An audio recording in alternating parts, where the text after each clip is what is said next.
Welcome back to So Very Wrong About Games. It is a board gaming podcast about board games. I'm here with my very good friend, Mark. How are you today, Mark? I'm very well, thanks. I've got my water here. We have our water in our nice cooling off late October, almost soon to be Halloween time. Mark, it is adventure time. It's time for desecrating South American burial sites. I have many games. I know I was going through my list, and it's the game we're going to be talking about this week. It's a couple of the games that I played this week. It's just seems to be the theme of the week. Yes, well, I'll have some comments about the theming of Lost Ruins of Arnak later. They're playing a little fast and loose. It's not quite to the point of being objectionable. They're trying to do a wink and a nod.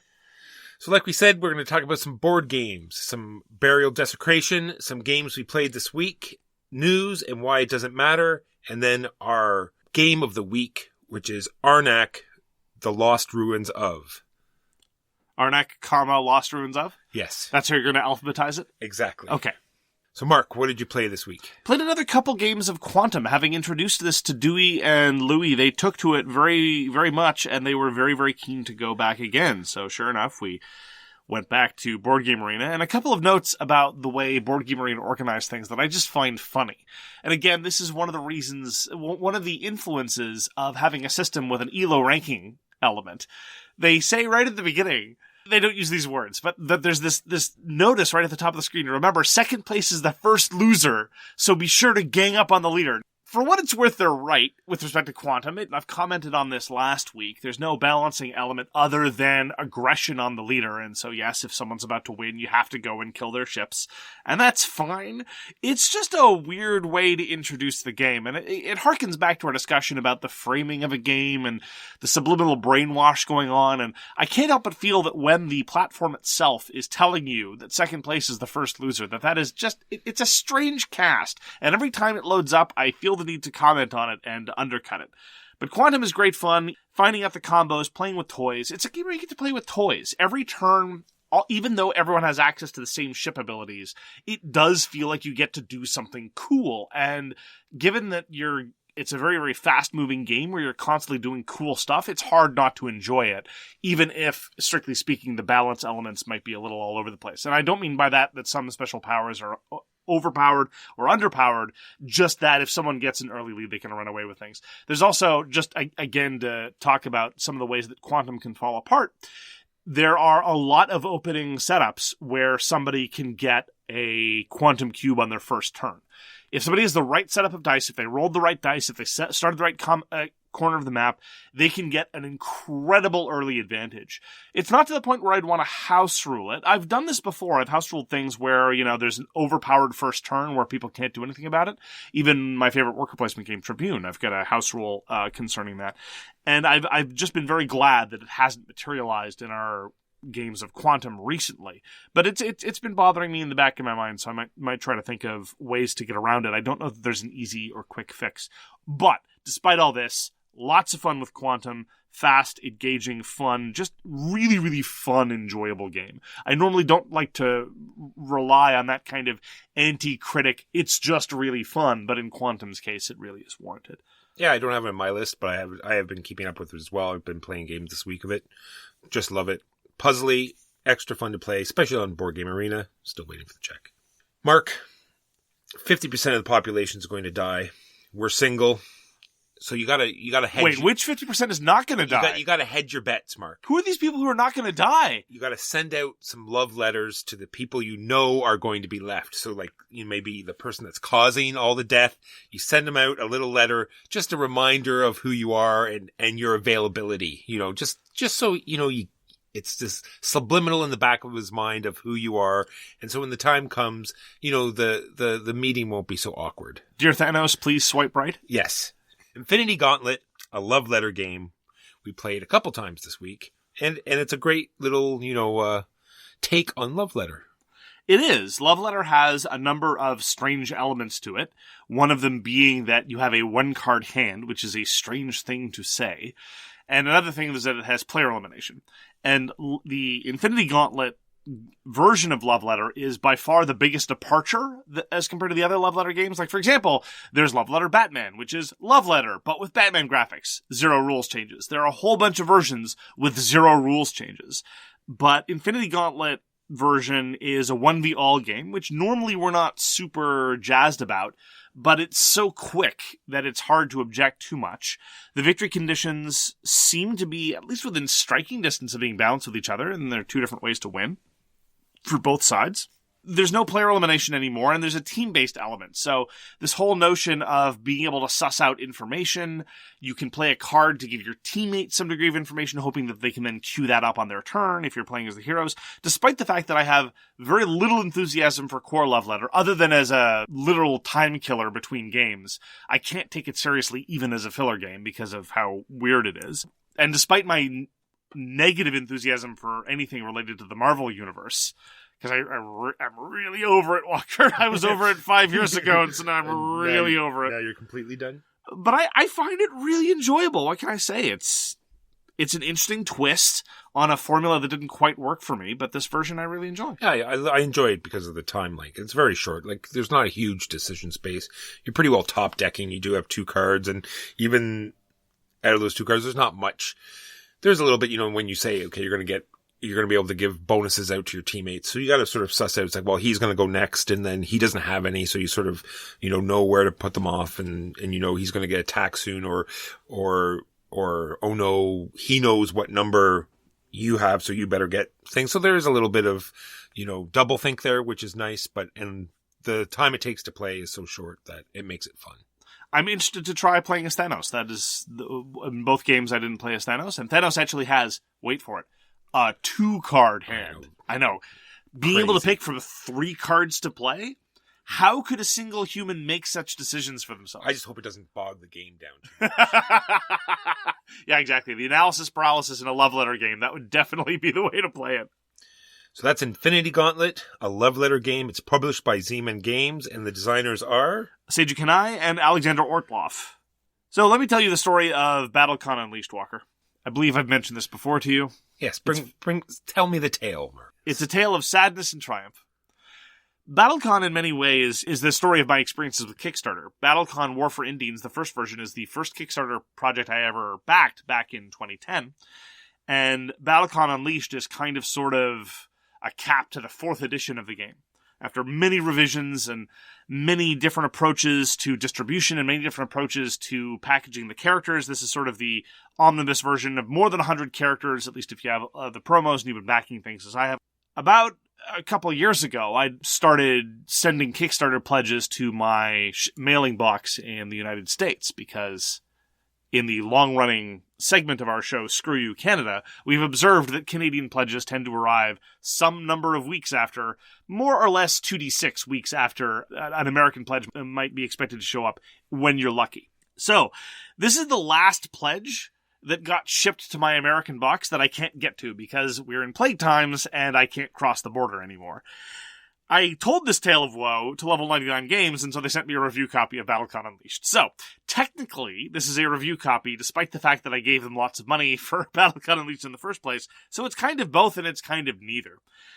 But, got to play a couple of rounds of BattleCon Unleashed. I played a lot of BattleCon, and I was very keen to play it in its newest iteration, the latest round of smoothing, the latest round of subtle graphic changes, which caused them to have to reprint literally hundreds of cards to bring all the former fighters up to date.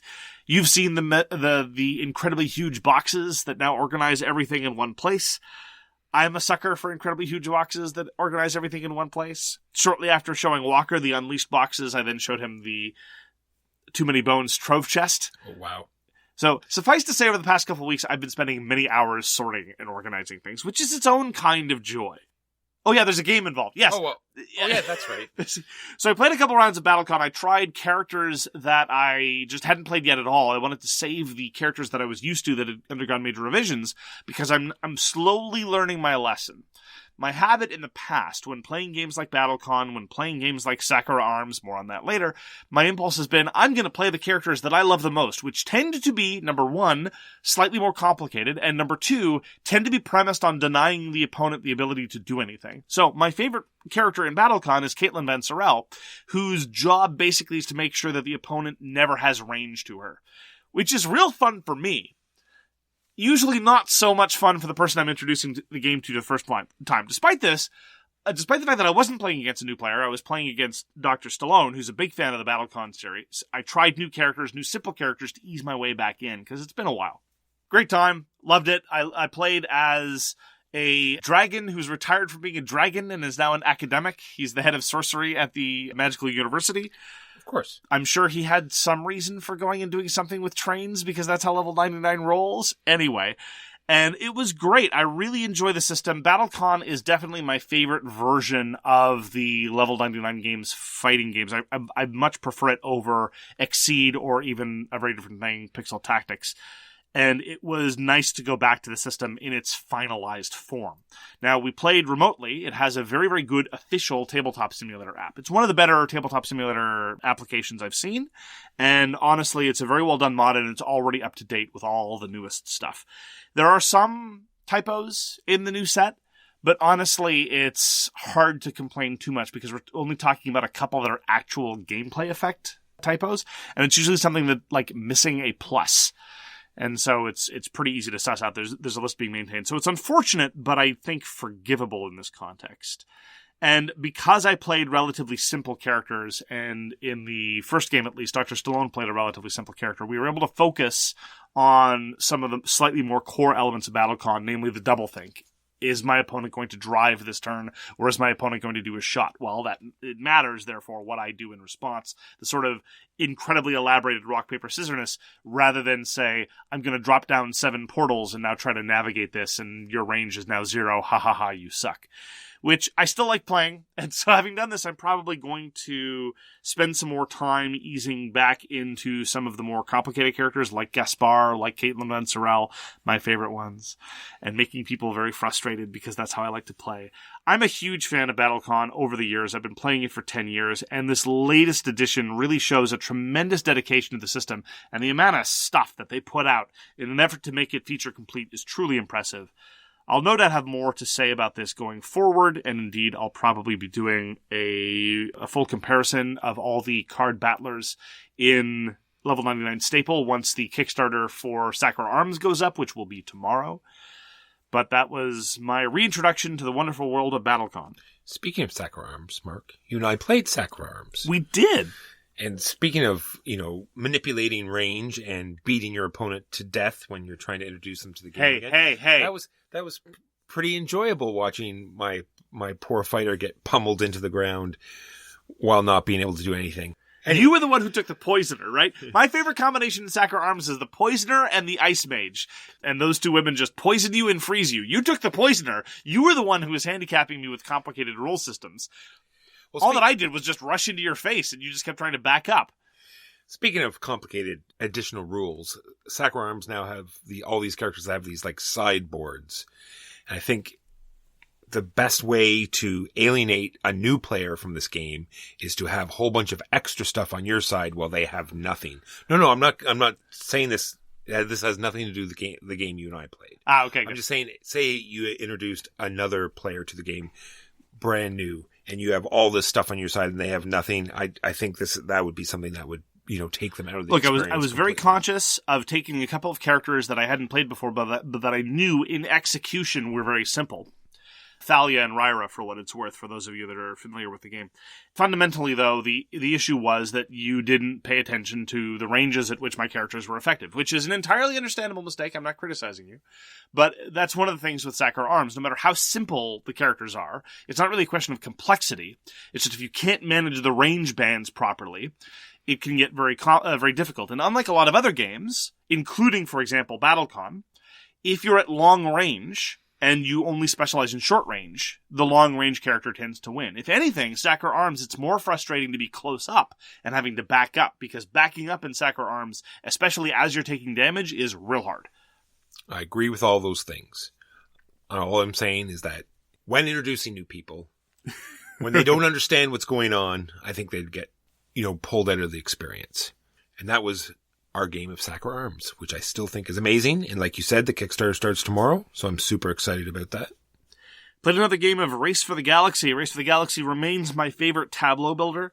A marvelously quick experience once you know the rather intimidating iconography, and once again played with my favorite configuration, which is to say the first 3 expansions all the way to the Brink of War, with prestige, without takeovers, and yes, with the incredibly controversial prestige and the incredibly controversial goals. I like both prestige and goals. I'm sorry, it's the way we like to play. Played a couple of games back-to-back, saw a very strong early produce-consume cycle, got completely busted by a rebel-heavy strategy, getting massive rebel military worlds. I thought I was very clever, getting a produce-consume strategy, getting 8 points around. Not fast enough. Not enough points. Got completely smoked by a very, very fast expansion strategy. Nice to see different kinds of strategies going off against each other and being done successfully. I will always play Race for the Galaxy. I've played it now well over 100 times. It is a little bit of a shame that the pace of the new expansion releases has slowed considerably, not because the game needs more expansions, but because I know Tom Lehmann has several full cycles of expansions available, and I really think that the game could do with a little bit more exposure, because tableau builders are very, very much where the market was about a year or two ago, and Race for the Galaxy was just better than anything else that was on offer. And I really think that it should get more exposure. I mean, it was very heavily in play back when the expansions were in regular rotation. The Brink of War was released in 2010. And since then, there's been a significant drop-off, I think, in terms of the exposure of Race for the Galaxy, but that is unfortunate. There's also the very, very good implementation on Board Game Arena, so I will help your side hustle of shilling for Board Game Arena. There you go. Speaking of Board Game Arena, Carcassonne Hunters and Gatherers. This is an older version of Carcassonne, but it just came out on Board Game Arena. They sort of doubled down on the end scoring bit of... In Carcassonne, they have these farms, and they score big at the end. So not only do they have the farms, which are these vast fields filled with all the different kinds of prehistoric animals, and you're going to score based on what's out there, but there's also these, waterways that you're going to put your huts on, and they're going to score at the end as well. So other than that, it pretty well plays the same. Definitely my most unfavorite version of Carcassonne so far. Really? That's fascinating, because I remember when I was first getting into the hobby, there was a solid consensus that Hunters and Gatherers was the best version of Carcassonne, even when compared to some of the other historical variants that were released and some of the other ones later, even the Reiner Knizia version and a whole bunch of it. Like, everyone speaks very, very highly of Hunters and Gatherers, and I comment because I've tried 3 or 4 different Carcassonne versions, but I've never played Hunters and Gatherers. What about it did you not like? I don't think it changed it up enough. It was this is just the same sort of, it didn't seem that much different to me. But the Meeples wave.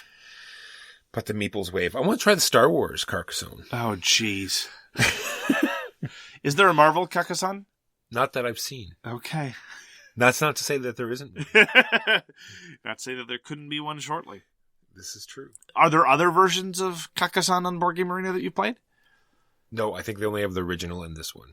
It's a shame you didn't like it. Speaking of another really old game on Board Game Arena, Alhambra. What do you think of Alhambra, Mark? Alhambra's fine. I know I played it a long time ago. It's the implementation of the wall system, walling everything off. It just seemed anticlimactic and just fiddly and uninteresting. I like the bit with currency. The different currencies are kind of sort of cute. The trade-off of trying to save currency to get the exact match so you can go again, which makes no sense at all in the context of even the pasted on theme of the game. It's like, ooh, I paid you exactly. That means that I'm so efficient I get to go again. It's like, no. Usually you throw money at a problem to get more done. But I don't remember a whole lot about the way tile scoring works. So maybe that's what you're addressing. I found that the actual tile laying not super engaging, especially since, as I've commented several times, it's the kind of tiling that I prefer less, which is to say you've got your own set of tiles in front of you. You're not actually building something collaboratively with the other players. What about the walls did you not like? No, just like you said, it was uninventive and not very interesting. you just sort of like walled in your city, and it's like I could put it here, put it there. It didn't seem overly engaging. The choice of where to put your tiles after you buy them. It's a relatively simple, accessible game. I prefer Palazzo. Palazzo is kind of sort of Reiner Knizia's equivalent. It's shockingly similar. Reiner Knizia claims not to play other people's games, and I believe him because he just releases so many designs, but nonetheless, he sometimes releases games that are incredibly similar to other designers' games on occasion, and Palazzo, which was one of the small Alia games, felt very, very much like Reiner Knizia doing Alhambra, and I slightly preferred Palazzo to Alhambra. I finally played Pavlov's House. This is a review copy that was sent to us by DVG. Pavlov's House was designed by David Thompson. David Thompson is now in that position where when I play one of his games, he's such a good designer that it almost makes me angry. Actually, talking about Reiner Knizia, I'm not saying that he's similar to or even on the level of a Reiner Knizia, but sometimes I get that impression when playing a Reiner Knizia game. It's like, how did he do this thing? Why is this game so good? How can he put out so many good releases? And that's kind of sort of the weird anger that I feel when playing David Thompson games. Like, how did he do this thing? Now, Pavlov's House is very, very similar to a game I've spoken about earlier on the podcast, Castle Itter. Castle Itter is kind of sort of a redevelopment of a lot of the same ideas, simplified and streamlined. One of the consequences of the simplification and streamlining was that in Castle Itter, you spend more time allocating enemy positions. And that's one of the biggest knocks I had against Castle Itter. It was simple, it was nice, it was fun, it was very enjoyable, and it used the great line-of-sight system from Tannhauser and a number of other places. And it was a joy to do a sort of tower defense-y thing in a historical context, but you spent so much time determining where enemy soldiers showed up. Pull a card, roll a couple dice, decide if you're going to roll some more dice, roll some dice there, place the tile, maybe things move. Well, in Pavlov's House, two things happened to significantly undercut this. Number one, the enemy activations place new troops far less frequently. Enemy activations do a whole host of things, including bombing your supply lines, placing armor, which works differently and has fewer die rolls to allocate.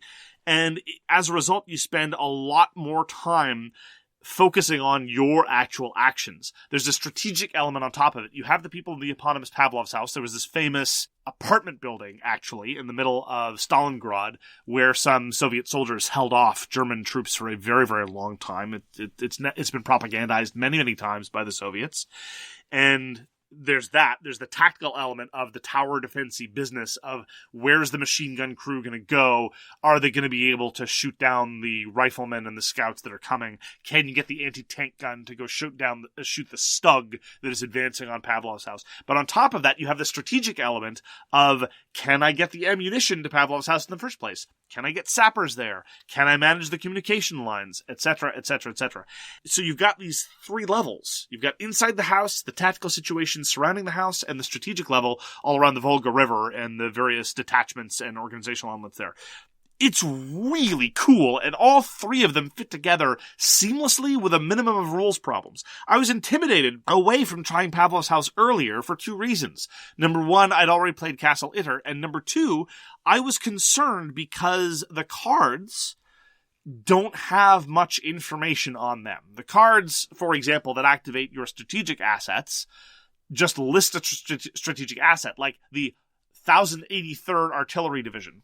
And that's it. That's all that it says. It's like, okay, could you not have put any information on the cards? Give me a little bit of a quality of life improvement there. I had similar complaints, actually, from other DVG David Thompson releases, like For What Remains. There's wasted real estate, where there could be unit reference abilities. On the back of various cards, there's nothing when you could have put some helpful text or reminders or various things. And so I was worried that playing Pavlov's House would require an endless series of lookups and cross-references, and when I'm playing solo, I'm not particularly interested in doing that. And sure enough, the first few rounds were very much that, cross-referencing the card to a player aid, to the full rulebook, because the player aid wasn't exhaustive, but that lasted only about 20 to 30 minutes, and the rest of it was smooth as silk. You pull cards, you do some very simple strategic actions. You then activate the enemies, which is even simpler to execute than back in Castle Itter, because I say it requires a few steps. And then you do the soldiers' actions inside the house. It was a blast. It was probably my favorite solo experience so far this year. It was really, really well done, and it was super impressive. This is the second edition of Pavlov's House by DVG, and there are tons of optional modules about beefing up the enemy attacks. about more strategic objectives, about giving up supplies for the sake of the broader war effort, and that'll give you more victory points. There are multiplayer variants, which I might not necessarily be super into, but there's a version where your opponent can control the AI, and they have some decision points along that line. It is a very, very impressive package, and I really recommend it. And I'm so glad, Walker, that I played Castle Itter first and then played Pavlov's House. That is definitely the trajectory that I'm pleased with, because honestly, now looking back on Castle Itter, it's like half a meal in comparison. It's a very interesting design, and I'm glad I played it, but I'm very much glad that I played it before Pavlov's House. This was really, really compelling, a solid design that has one of the things that I like most in clever game design, interlocking systems that work seamlessly, where all these elements come together in a very, very playable package. And I've gotten this far without you making the stupid, obvious joke. So go ahead and deploy the stupid, obvious joke. I wasn't obvious. I'm not going to do no such thing. I was going to ask you, is it a little bit like the Queen's Gambit, where there's like 3 different theaters going on, and you got to sort of decide where to emphasize your forces type thing, or your cards, or? Well, it's a little bit in that there are different scales going on, and the different scales have impacts on what is going to transpire at various levels. It is unlike Queen's Gambit in that you take specific actions to do specific things. Like, for example, during the beginning part of a round, you are dealing with the strategic assets. You cannot forego strategic assets in an interest towards privileging your tactical situation, except in the sense that you are spending some of your actions to funnel supplies over to your guys, or you could use actions to beef up your air defenses. But the only reason why you would beef up air defenses in the first place is to later on be able to funnel more things to your tactical situation. So it doesn't have that kind of pull of focus, but if anything, that makes it that lets the different theaters, as it were, they're not really different theaters, shine on their own terms. Honestly, the demands and the trade-offs were very, very satisfying, because you have to do everything. And your soldiers are there desperately. It's effectively like you can imagine these situations saying, like, okay, so you gonna give us that ammo you asked for, or maybe some food? Oh, I don't know. Would it kill you to give us some first aid? And you get Central Command being said, oh yeah, sooner or later. So how's that assault group working? It's like, well, we'd love to consider assaulting that building you want us to take, but how about you give us some of the ammo we asked for 3 turns ago? I'm very much looking forward to playing Pavlov's House again. It has received the highest honor of a war game, namely it has its own counter tray permanently devoted to it. So I can have everything neat and sorted. That was Pavlov's House by David Thompson and DVG. So, Mark, it seems as though you had a much better experience this week than I did. They say that board game diplomacy makes you lose friends. I'm telling you, if anyone ever brings Luxor to my home for a gaming night, not only will they be banned forever, I probably will slap them directly in the face. So, Luxor is designed by Rudiger Dorn, published by Queen Games, and it's the first in my looting of the Azteckian temple games. And literally, it's like Talisman is a very dated game. This is just like basic Talisman. Like, you go around in a circle, and you're like, you don't even get to roll the dice. You don't even get to interact with anything. You're just landing on spaces and trying to get to the middle more efficiently than the other players. It's quite painful to play. Have you ever played Luxor? I've not played Luxor. So in Luxor, there is this deck of cards. You have a hand of 5 that is out in front of you, because you have to keep it in the proper order. You can only play the cards from the left and the right, and then when you play one of those cards, your new card comes back now into the middle. So now you still, can only manipulate your cards, and they go from anywhere from 1 to 5, and you can land on spaces that will get you special cards that will make you move slightly differently. But other than that, it's just you moving a bunch of adventurers around in this spiral to the center.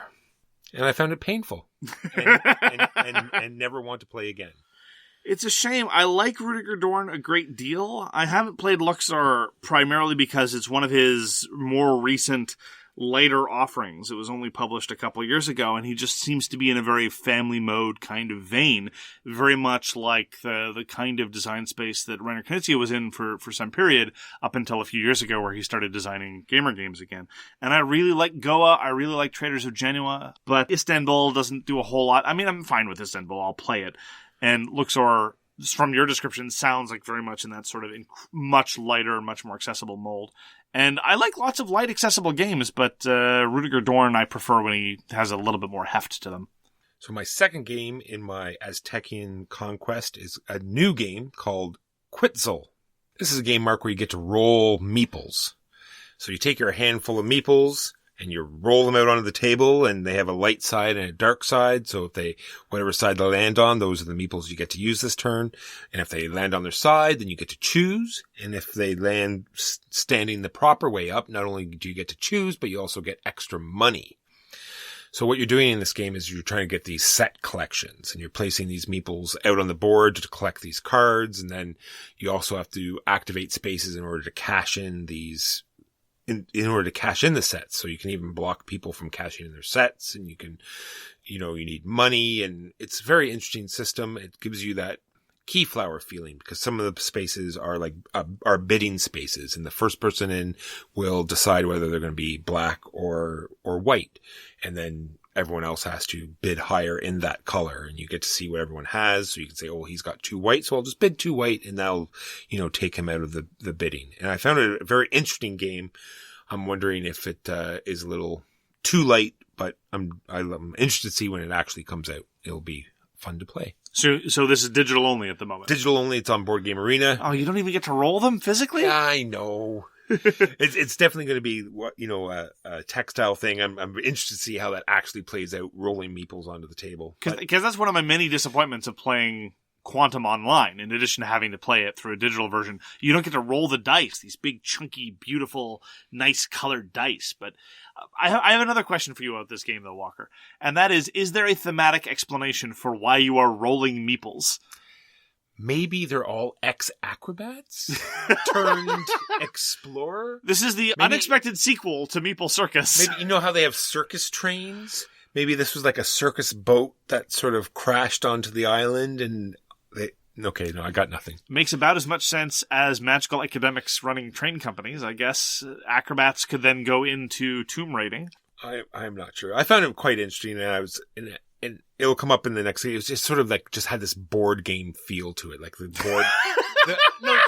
I don't know how to explain it. I hate those board games that feel like a sponge. So often I play this board game that this doesn't seem like a board game. This seems like a wombat. Why does this feel like a wombat? Like a nostalgia feel. Like, right. Very colorful board, and, it's family time to play a board game. I don't know what it is about this Azteckian adventure thing that, gives me this feeling, but... Walker, you can keep saying Azteckian. That's not going to make it a word. It is a word. Okay. Stop saying Azteckian, Mike. It's not a word. All right, and this is a game designed by Alexandre Garcia, and it's put out by Gigamic Games. Now on to the news and why it doesn't matter. So, Descent. Yes. Okay, Fantasy Flight said that they weren't going to do a Descent 3rd edition, and they were telling the truth, because instead they're going to be doing something called Descent Legends of the Dark, which is kind of sort of like Descent 3rd. It's different in that, number one, the art style is very different. I actually quite like the art style. It struck me as, again, just a couple steps removed from the very traditional, boring kind of fantasy art that I associate with, Fantasy Flight games, particularly those that take place in... What's the universe called again? Terranoff. Yeah. The incredibly compelling original universe of Terranoff. So dull that I couldn't even remember what it was called. But this is different from previous Descents in that both Descent 1st and 2nd edition were originally designed as 1v-all games in the dungeon crawler mode, and Descent 2nd morphed into a more co-op thing, an app-driven idea. Descent Legends of the Dark is going to be entirely app-driven. And I was thinking, maybe this might be a kind of thing I might take a look at to see if this is one of those rare times when Fantasy Flight does something. Because, look, I figure we have to reward... You're getting drawn in, Mark. No, here's the thing. I think, as much as I criticized Fantasy Flight of 5 to 10 years ago, at least 5 to 10 years ago, they would release products that were not Lord of the Rings, Cthulhu, or Star Wars. And so I was thinking maybe we should try to encourage their, publishing... Then I saw there was going to be $175 American dollars. Yeah, well, there's... And my head exploded. There's multi-levels, Mark. You see, there's giant staircases at these monsters. Have you seen the figures? There's these giant, super deluxe... It's the standard Descent stuff. And they come down the stairs, so they're at a higher level. I don't care if there's a stair. They have high ground. High ground, Mark. I said we weren't going to talk about Star Wars. This went from maybe I might be kind of, sort of, to no, just no. No, it's just yet another fantasy campaign-y Yep. adventure game. Yep. I'm done. I'm done. Yeah, so am I. Speaking of adventure-y, to get into adventures, Mark, I read the Dragonlance novels. I think they were like my first novels as a child to get me into Dungeons and Dragons. And these were written by Margaret Weiss and Tracy Hickman. So now they have a $30 million lawsuit against Wizards of the Coast. Oh, wow. Yeah, because they had a deal with Wizards of the Coast that they were going to bring out a new trilogy of books. And for no apparent reason, Wizards of the Coast just said, no, we're not going to do that now. But they already had sort of a tentative agreement, and I guess they didn't like that, so now they have a lawsuit. So that's kind of interesting. Is there a gaming hook here? There's tons of Dragonlance games out there, and Wizards of the Coast is a gaming deuce, sir. So I that is a gaming. My first hobbyist board game, actually, was the Dragonlance board game. It was this weird sort of pseudo, almost a war game, where every character had 5 dragons that they could use movement points toward allocation, and they had altitude that was represented by stackable chips under them. And you go fly around and fight things. It was incredibly unbalanced, but kind of cool. It was so imbalanced that even as a child of like 10, 11, or 12, I'm like, these don't seem balanced. But then again, of course I was a child. Maybe I was completely wrong then. Maybe it's perfectly balanced. Maybe it was a fine example of design, but I did do some math crunching. I remember one of the factions was in combat you could roll 2 dice and take the better one. And another faction was in defense you have a +2, and another faction was in offense you have a +2. And I'm thinking, given that roll 2, pick 1 off a D10 is probably going to net you an advantage of around 2, it can be worth on both offense and defense. Isn't that better? And I spent some time checking the numbers, and sure enough. Nerd! I mean, go ahead. What's your next one? Oh, I'm sorry. Your introduction to literature was the Dragonlance novels. You're clearly the jock here. I didn't say my introduction to literature, my introduction to gaming. So Grail Games, who published Yellow and Yangtze, have announced that they're going to be having a whole bunch of new Reiner Knizia products over the course of the next little while. There's going to be an expansion to Yellow and Yangtze called the Royal Palace. I'm very cautiously optimistic because I don't even really like the add-on modules for Tigers and Euphrates, best game ever made. So I'm not entirely confident that they're going to be able to graft on more stuff to a game that's very similar. And my objections to the Tigers and Euphrates expansions were indeed that they felt like grafted on and not very organic. There's also going to be Yellow and Yangtze card game, because Reiner Knizia will always do X the card game and X the dice game after having done a game called X. And he's also going to be releasing at least tenuously redeveloped version of Medici, one of his famous auction games called Medici Reformation. And despite my previous comments, I am endlessly willing to watch Reiner Knizia riff on some of his famous designs. I quite like the Amun-Re card game, for example. I'm a big fan of the Raw dice game. Sometimes I'm even more a fan of his redevelopments than the original, as is in the case in Amun-Re. And so I'm very curious to see what he's going to be doing with the incredibly successful and popular Medici auction game, which is almost a quarter century old now. And that is what's going to be coming out from Grail Games. I'm looking forward to all of those things. Speaking of things coming out, my last piece of news is just the plethora or the glut of Kickstarter stuff that's out right now that I find interesting. We have Yido, that is a deluxe reprint. Freedom 5 is out. Frostpunk, Darkest Dungeon, The Grand Austria Hotel, Let's Waltz, that whole deluxe Kickstarter is going right now. Crash Octopus, Kabuto Sumo. Both of these are fantastic dexterity games. I can't wait to play both of them. I can't wait for Crash Octopus and Kabuto Sumo. And Sakura Arms starts tomorrow. Do you think there's going to be any way we could use either the Crash Octopus components in Kabuto Sumo or the other way around? Have a combination? Yes. Together? Yes, I do. I hope that this will prove to be a fertile ground. I look forward to this sort of unwilling collaboration. And that is all of the news and why it doesn't matter. One final note, though. Tomorrow is Arkhipov Day, October 27th, in commemoration of the day that Vasil Arkhipov saved the entire world. Happy Arkhipov Day. Happy Arkhipov Day, Walker. Now, on to our feature game of the week, which is Lost Ruins of Arnak. Lost Ruins of Arnak was published by Czech Games Edition. It is designed by Michal Stach and Michaela Stachova under the aliases of Elwin and Min.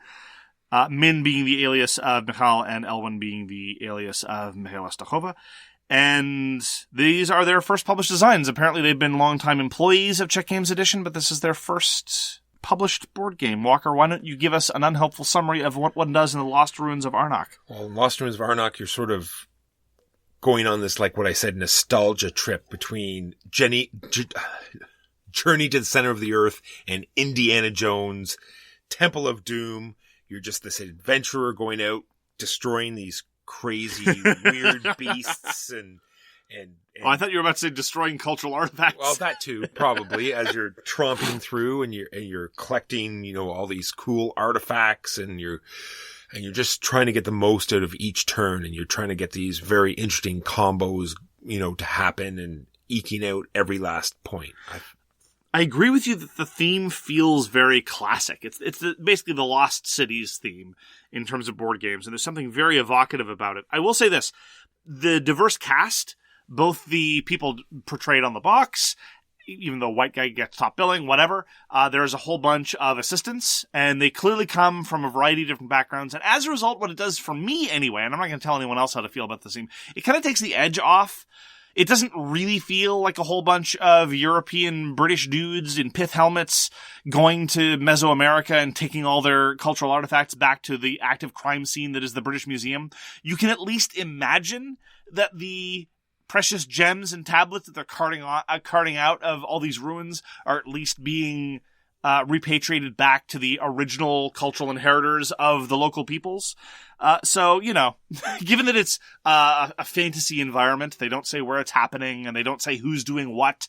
It's all very sort of generic in feel. It doesn't feel like super colonialist. So what it is, though, is a worker placement deck building game. And so what you're doing is that you're doing all these different actions. They either include your worker or they don't. Or they do playing cards, or you're buying new cards, you're putting them in your deck, you're trying to go up these different ladders. No, what's the word? Tracks, that's it, tracks. Tracks on tracks. Well, no, it's not. See, that's the thing. Very much like Alma Mater, which, by the way, is just a parade of white dudes and ladies. There's only one track. When there's only one track, I'm cool with it. When it's a very, very salient portion of the game and it's super consequential and there's only one track, I'm fine. It's when there's a lot of different tracks and it's kind of diffuse and the rewards they dish out just feel arbitrary and disconnected, then that's when I get tuned out. That's what I felt this was. That's the one part I didn't like about this game was the research track. So you have, I liked how it worked. You had your exploring where, you had to go out and find the thing, and then you had your research book, which, you wrote down what you found. So it's a game about publishing. So you couldn't have your book higher than your magnifying glass. The game world has clued into the idea that academia is super cool and super hot. So you can play Argent the Consortium about academics jockeying for a promotion. You can play Alma Mater about running a university with academics jockeying for promotion. And now you can play Lost Ruins of Arnak, which is about these people who want to publish their findings. I suppose. But just I'm exaggerating. It's not that exciting. It's just the fact that it just spit out all these random bennies, and it's like that, it's like, oh, have an assistant now, and have your assistant gets upgraded for some reason. It just seemed disconnected from the going out and finding the cool ruins and interacting with the guardians and getting the cool stuff. That's fair. Thematically, it doesn't really connect. Why the resources you're spending to go up the track don't really seem all that connected to anything else that's going on. And but honestly, for me, it was mostly about points, and the other bennies were incidental, with the exception of the assistants. Because here's the thing that's important to keep in mind with respect to Lost Ruins of Arnak. It is kind of sort of a worker placement thing with deck building. And every round, of which there are 5, you have 2 workers. And that is it.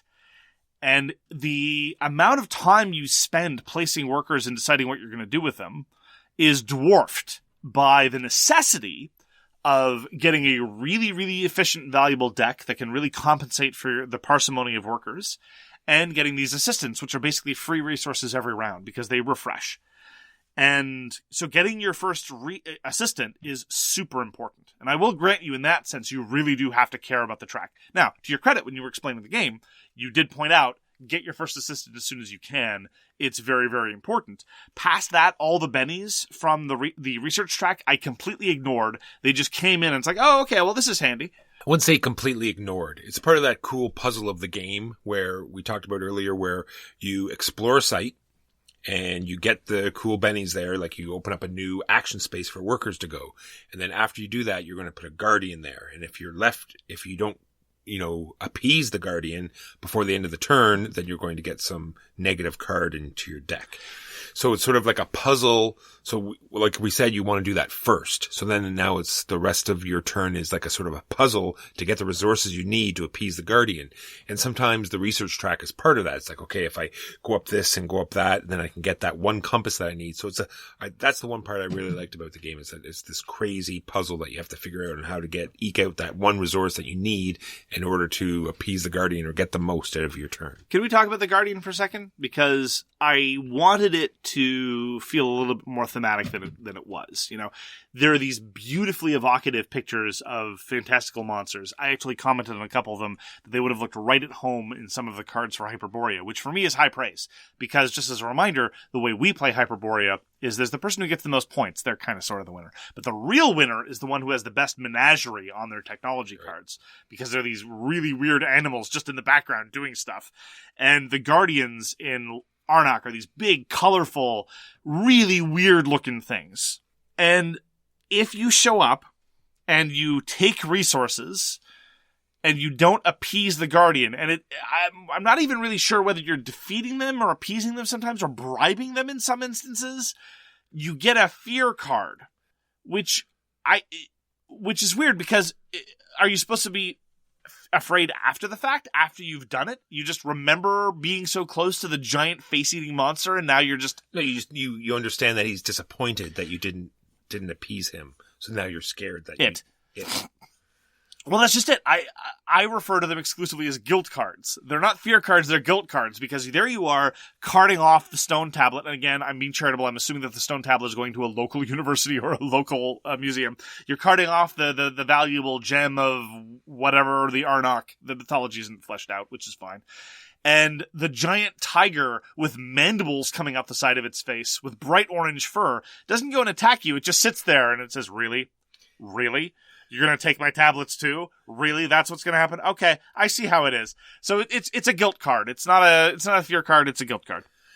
And the fact that there are so many, there's a deck of at least 15 different guardians. These are all things that pull you into the theme of this game. There's this huge deck of artifacts and another, 20 or so deck of items. Every single one is different. Every single one is interesting in some ways. It's either hot air balloons or airplanes or a turtle that you ride around that carries your stuff with you, or, it's all these like really interesting adventure-y things that pull you into this game. It's mostly graphical for me. I mean, it's pretty skin deep. The items kind of sort of do what you might expect them to do, but at the end of the day, it's all fundamentally absurd, right? You're leveraging the funding you're getting for your expedition to buy an axe on site, because that's how expeditions work. And then you use the axe to chop up your fear or absolve your guilt, and then get a money, which, what are we supposed to assume that that's from? Like, none of it makes much sense. And, for example, you go and you appease or you defeat the giant frog. And then later on, you can use that giant frog instead of a boat. Is the frog your friend and is just transporting you somewhere? Or are you riding the dead frog like some sort of raft? No, he helps you after you appeased him, Mark. I don't know. You seem to think that the theme makes a whole lot of sense. It's fine. I don't really find it offensive. I'm just pointing out because it's visually compelling, and I amuse myself trying to explain how it might work. But even the tablets that you use to play the game and the gems and the arrowheads, like I said, all this stuff feeds into it being nice and thematic. Well, going back to the puzzly elements that you were talking about, this is one of those classic Euro games that ramps up considerably, right? It's got 5 rounds. At the end of the first round, you've placed your 2 workers, you've played a couple of very, very weak cards. You look at this very long research track, which, in all honesty, you probably haven't even taken the first step on, or if you have, you've only taken 1 step, and you figure it is impossible for anyone to get to the end of this track over the course of 5 rounds. And by the end of the 5th round, you're placing a worker, which lets you then draw a card, and now you trade X for Y, which activates Z, and then you go up the track, which gets you another Benny, which then lets you pay for the next thing, and then Walker's 5 minutes into his turn, and you're waiting for your chance to play. It's great, right? Well, it's both good and bad, right? It's very procedural in the sense you're spending a fair amount of time pushing resources around just to either race up a track or buy one more card or activate one more point or that kind of thing. But it's nonetheless quick and engaging feeling. Like, the entire game doesn't overstay its welcome, and it's not an endless cycle of resource conversion. And the sense of ramping up is very satisfying because you start off with a very, very narrow set of choices, and the board opens up and your options open up. And all that part is very enjoyable. I think the game is fine. It's quite fine. That's what I've heard. It's only 5 turns. It goes very quickly, and it leaves you with that feeling. It's like, I just wish I had one more turn. That one thing I wish I could just, if I only had, this one more resource, then everything would have worked out great. I never feel like I want one more turn. I think the game is just about the right length. I definitely don't want the game to escalate yet further. I don't want a 6th round of No, not that I would actually want it, but you always feel as though if I had only one more turn, I could have got to the end of that track, or it could have. Sure. Yeah. You feel the resource tightness. You do need the precise combination of resources that you need, and if there is a certain amount of flexibility, like there are these tablets you can get which are worth points, and you can also then use them and give up some number of points to immediately get some sort of resource. So there's some flexibility if you want to pay for it. Ultimately, though, my primary complaint, is I wish that the deck building and the worker placement interacted better. I wish there were more points of contact, because I think there's something really clever there. Harkening back to Underwater Cities, not that I necessarily want it to be more like Undercover Biddies, but the bit there where there was the card play interacting with the worker placement, and that leading to some trade-offs and some interesting combinations, I would have liked more of that in the context of Arnak. In Lost Ruins of Arnak, sometimes you have a card that deals with your workers. For example, activate a location where there's no worker. Well, that's not super interesting because you just play that first. Or activate a location where you already have a worker. But you already went there. But there were some things that say, move a worker with some degree of discount. Now we're getting somewhere. I wish there were more times where I felt that these cards interacted with the worker placement in a substantive way. As I was commenting before in the context of Pavlov's house, I like it when these things mesh together rather than, you have these workers that you can place and you also have these cards. Well, I did have a little bit of that trade-off in our last game where I cut my deck down so much that in order to put the workers out, they have to travel there. So if you want to go to a boat place, you have to play a boat card. And yes. A lot of times you have these like really cheap starting cards that let you do that, but I had gotten rid of most of them out of my deck, so I did have to decide on which one of these cards I was going to sacrifice in order to put my workers out. So that's a little bit of how they mesh together as well. You're entirely right. That part where in almost all instances you have to pay one or more cards to let your workers do anything. That part was really cool, but it didn't interact with the deck building much. No. Most of the time, as you say, you'll just look at your weakest card and say, okay, I'm just going to burn that because I wasn't doing anything with it. So it didn't really lead to interesting trade-offs. It didn't really inform my deck building decisions. Maybe I was playing suboptimally. Maybe at expert level play in Arnak, you're always thinking about, I'm going to need to activate this, that, or the other. But just the parsimony of the worker placement, it just felt a little ancillary. It felt a little tacked on. You only ever have 2 workers. And so most of the actions and most of the impetus you get actually is through all this other stuff that comes in the system. I do want to talk about the deck building a little bit because it does do a lot of interesting things that other deck builders don't. It interacts with the turn marker. It has this moon staff that slides across the top of the board, and that tells you how many artifacts you're going to have and how many items you're going to have. So it sort of shifts during the game, and I think it also shifts on when those things are important or not at the same time. Items become less important near the end of the game, and artifacts are more useful because you get an immediate effect out of them. Because when you buy items, in normal deck builders, they'll probably go in your discard pile. This one, they go underneath your draw pile, so you're going to definitely more than likely get them in your next turn. And the artifacts, when you buy them, you get you get to use them right away. You play them right away. You play them right away, and not only that, you get them at a discount, because later on when you play them, you have to pay a tablet in order to, to use them. So they're like doubly useful later on in the game, because that's when you need those instant resources. Yeah, I enjoyed the way the different cards worked, and some of the cards are fun. I mean, I'm complaining about how the cards don't really influence the worker placement or vice versa as much as I would have liked, but some of the cards are really neat. Some of the artifacts effects are kind of cool. I was a little disappointed when you initially explained how that market system worked with respect to the moon staff. I was hopeful that it was the kind of thing where it would fluctuate back and forth, that there would be some player influence about what kind of cards were available, but no, it's just as the game goes on, you have more artifacts available and fewer items, which is fine.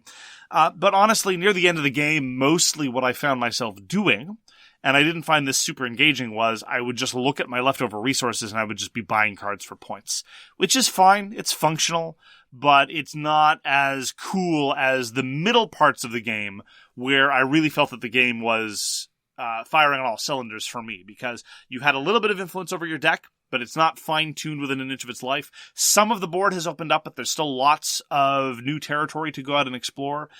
Going up the research track is a bit of a challenge because you might not have diversified your resources sufficiently to be able to go up as much as you like. By the end of the game, I really felt like I could get more or less whatever I wanted done within a certain subset of things. It was just a question in the classic Eurogame optimization thing. Well, if I go here, I get 5 points. If I go here, I go 4. Okay, I'll go get the 5 rather than the 4. And in the beginning of the game, everything is so constrained, you're not really doing much. So it's a relatively fast game, so this is not a serious criticism. I just wish that it felt a little bit more like the mid-game, because that's when I felt that the game was firing on all cylinders. Agreed. On the subject of fast, I like the fact that after every round, there was no downtime. It was just like sort of reset the cards and go again. Yeah, that part was great. And also the fact that all your cards were always useful. There was never a round where you had cards in your hand. It's like, oh, I didn't get to use them this turn, or this card is useless this turn. There are always uses for the cards for some reason, either for travel or for some other reason, even though they're all completely different. There's none of them that are useless. Right, because although you're seriously limited in your availability of workers, you're not limited in the number of actions you may take. And so a card is either a fast action that will just give you some trivial benefit and therefore is boring, which, whatever, or is a substantive action in its own right, and you will necessarily be able to do it at some point.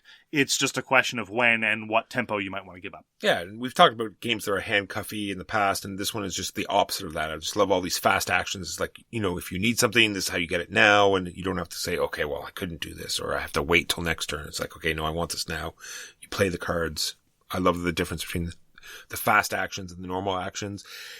But that's another negative I have about it. I think because we play a lot of games, or people that play a lot of games will have no problem with this, but people new to sort of board games might have a problem with knowing what were actions and what are fast actions, and what the difference are between the two, and the fact that some actions, you do with your worker and some that you don't.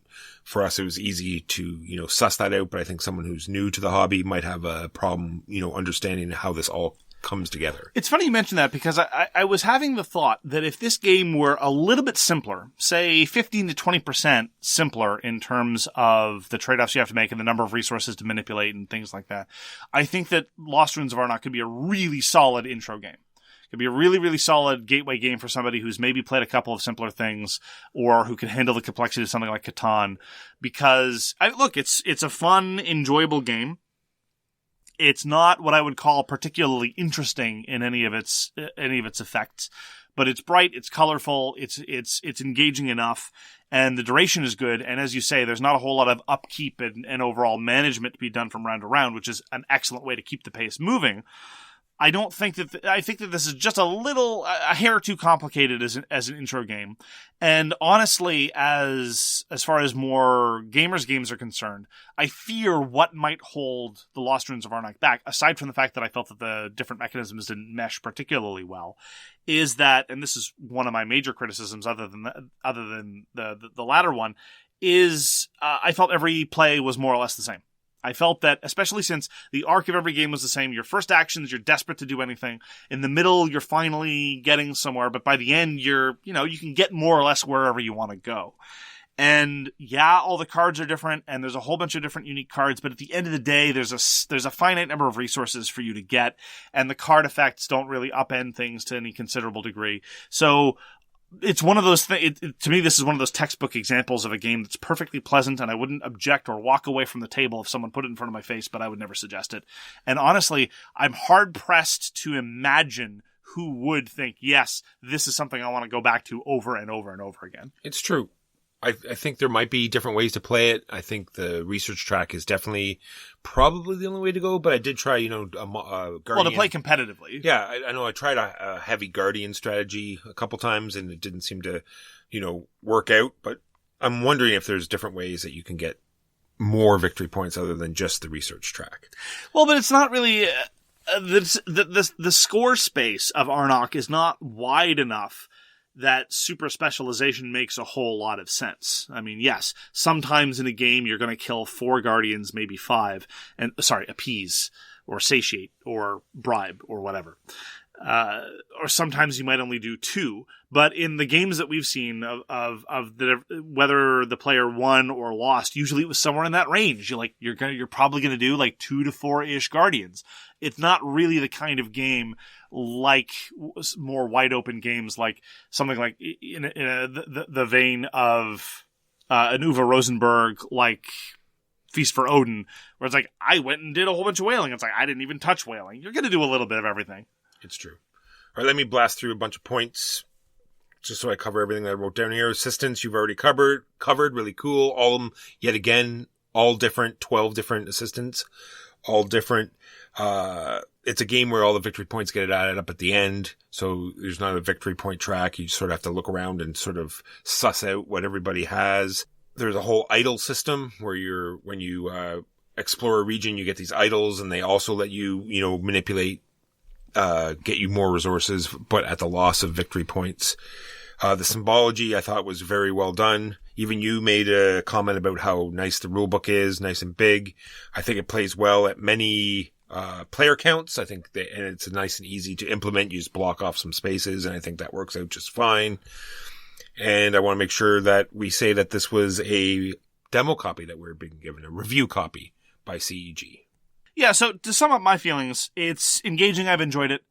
I would play it again, but I wouldn't request it. There's no player interaction. There's not a whole lot to differentiate it from a lot of other engaging, perfectly pleasant games. If they had really leaned into this notion of the worker placement dovetailing with the deck construction, I think they might have been seriously onto something. And if there were more variety from play to play, if I felt like I really had room to explore either figuratively or literally in this context. But at the end of the day, you might explore this one temple that gives you a tablet and a spear versus this other temple that gives you 2 pieces of gold and a tablet. It's like, okay, sure. Exactly. That's exactly what we talked about earlier as well. Every game pretty well played the same, where you sort of build your deck up quickly at the beginning, and then every turn you're exploring a region, and then the rest of your turn you're trying to figure out how to appease that guardian, and then just to build up from there and try to get the research track. And that's pretty well the flow of every game. And that is The Lost Ruins of Arnak. Well, that's going to do it for this week. Thank you very much for joining us for So Very Wrong About Games. If you'd like to get in touch with us, you can reach Walker via his email, justrolledadice@gmail.com. You can reach me, Mark Bagney, on Twitter @TheGamesYouLike. For more public discussion, you can find the So Very Wrong About Games Facebook page, or you can check out our Board Game Geek Guild, which is guild number 3236, and you can find us on Patreon. We read everything you send us, and we'll get back to you if we can. Thanks again for tuning in, and we hope to see you again soon. And if you like this episode, tell a friend. You've been listening to So Very Wrong About Games, produced by Michael Walker and edited by Mark Bigney. Special thanks goes to What Does It Eat for generously allowing us to use their most excellent song, FOS, as our theme. You can find them at whatdoesiteat.com. You can reach us by email at soverywrongaboutgames@gmail.com or on Twitter @SoWrongGames. Thanks very much, see you next time, and always, try to be right, but remember you are so very wrong. Our brief interlude brought to you by Mike's Furnace. Heat when you need it. Noise when you don't.